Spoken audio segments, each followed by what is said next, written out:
नमस्कार, आप देख रहे हैं 4 PM। मैं हूं आपके साथ सिमरन। इस बुलेटिन में हम बात करेंगे देश और दुनिया की तमाम बड़ी खबरों की, लेकिन उससे पहले एक नजर आज की मुख्य सुर्खियों पर। बीजेपी विधायक नितेश राणे के बिगड़े बोल, मुस्लिमों के खिलाफ दिया विवादित बयान, पुलिस ने दर्ज की 2 FIR। राहुल गांधी ने की DTC कर्मचारियों से मुलाकात, कर्मचारियों ने राहुल गांधी से बताई अपनी परेशानी, हर संभव मदद करने का दिया आश्वासन। कांग्रेस ने बीजेपी पर लगाए गंभीर आरोप, कहा RSS और बीजेपी नहीं देना चाहते दलित पिछड़ों को उनका हक, इसलिए नहीं करा रहे जातिगत जनगणना। कांग्रेस नेता सुशांत मिश्रा ने मोदी पर बोला हमला, कहा हरियाणा में बीजेपी को चुनाव लड़ने के लिए नहीं मिल रहे उम्मीदवार। सेबी चीफ माधुरी बुच पर कांग्रेस ने लगाए गंभीर आरोप, कहा ICICI बैंक से ली थी 17 करोड़ रुपए की सैलरी। देवेंद्र फडणवीस ने कहा कि नेहरू ने शिवाजी का अपमान किया। उनकी इस टिप्पणी पर शिवसेना UBT सांसद संजय राउत ने आलोचना करते हुए कहा कि आपकी मानसिकता क्या है।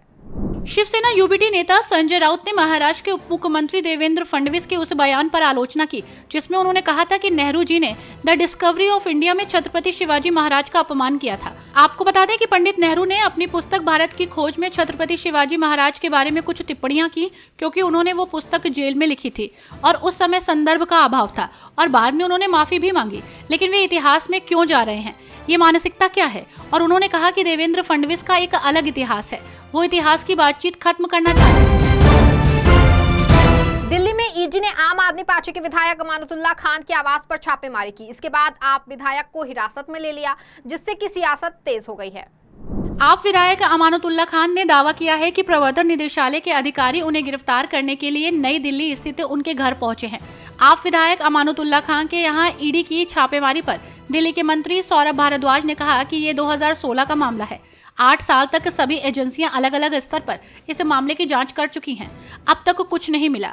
केंद्र सरकार के लिए ये बेहद शर्म की बात है कि ACB और CBI की जांच के बावजूद ये पता नहीं चल पाया कि पैसों का लेन देन हुआ है। केंद्र सरकार चाहती है कि दिल्ली में सभी सरकारी विभाग खाली रहें।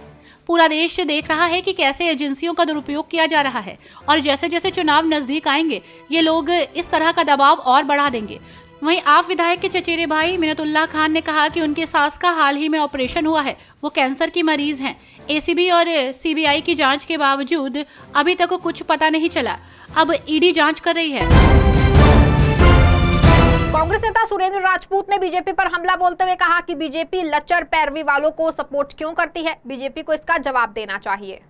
कांग्रेस नेता सुरेंद्र राजपूत ने पश्चिम बंगाल रेप हत्याकांड मामले पर बीजेपी को आड़े हाथों लेते हुए कहा कि बलात्कारियों के सम्मान में भाजपा मैदान में कठुआ से लेकर बनारस और हाथरस तक भारतीय जनता पार्टी के लोग इन सभी जगहों पर यही काम करते हैं और बलात्कारियों के सम्मान में क्यों रहते हैं, इसका जवाब भाजपा को देना होगा।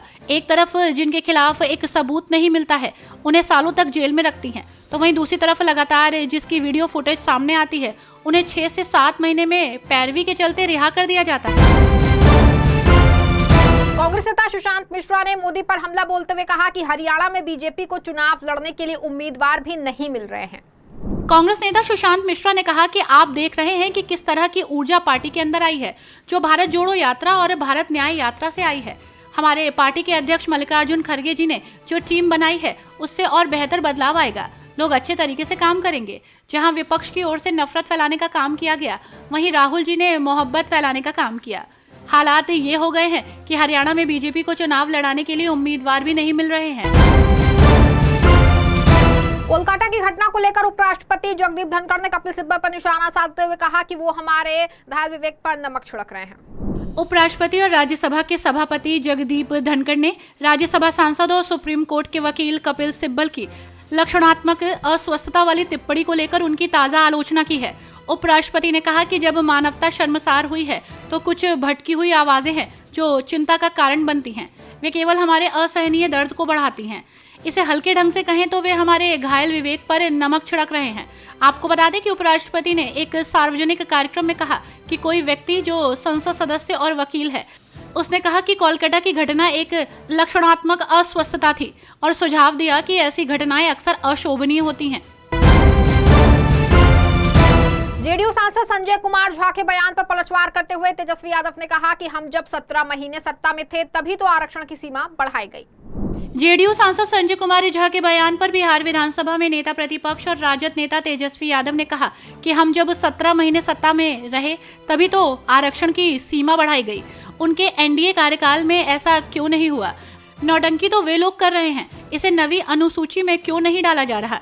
जो आज बयान दे रहे हैं वही तो मेरे साथ बैठकर आरक्षण की घोषणा कर रहे थे।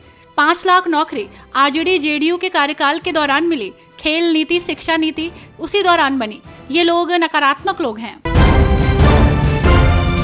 लोकसभा चुनाव के पहले से ही बीजेपी पर देश के हिंसा फैलाने की नीति रही है। इसी कड़ी में पूर्व केंद्रीय मंत्री नारायण राणे के बेटे नितेश राणे ने विवादित बयान दिया है।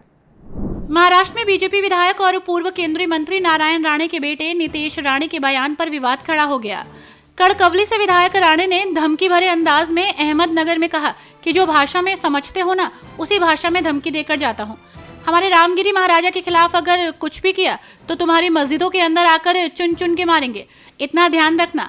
आपको बता दें कि नितेश राणे ने अहमदनगर में सकल हिंदू समाज आंदोलन में कहा कि तुम्हें कौम की अगर चिंता होगी तो हमारे रामगिरी महाराज के खिलाफ कुछ भी नहीं बोलना, वरना वो जवाब हम कहीं पर रखेंगे नहीं। आपको बता दें कि राणे अपने बयानों को लेकर अक्सर सुर्खियों में रहते हैं।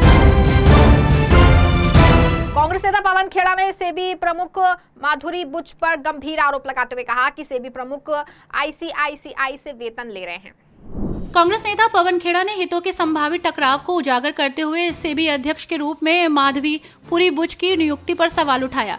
उन्होंने कहा कि सेबी के पूर्णकालीन सदस्य के रूप में कार्य करते हुए बुच को 2014 से 2017 के बीच आईसीआईसीआई बैंक से 16 करोड़ 80 लाख रुपए की नियमित आय प्राप्त हुई, जिसको लेकर कांग्रेस नेता पवन खेड़ा कहते हैं कि सेबी की भूमिका शेयर बाजार को विनियमित करना है, जहां हम सभी अपना पैसा निवेश करते हैं। इसकी बहुत महत्वपूर्ण भूमिका है।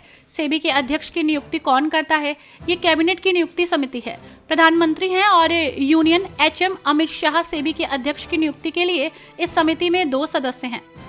सेबी अध्यक्ष माधवी पुरी बुच 2017 से 2014 के बीच आईसीआईसीआई बैंक से 16 करोड़ 80 लाख रुपए की नियमित आय ले रही हैं। आप सेबी के पूर्णकालीन सदस्य भी हैं, फिर आप आईसीआईसीआई से वेतन क्यों ले रहे हैं? बुलेटिन फिलहाल बस इतना ही। ऐसी तमाम राजनीतिक खबरों के लिए बने रहें और जुड़े रहें 4 PM के साथ। धन्यवाद।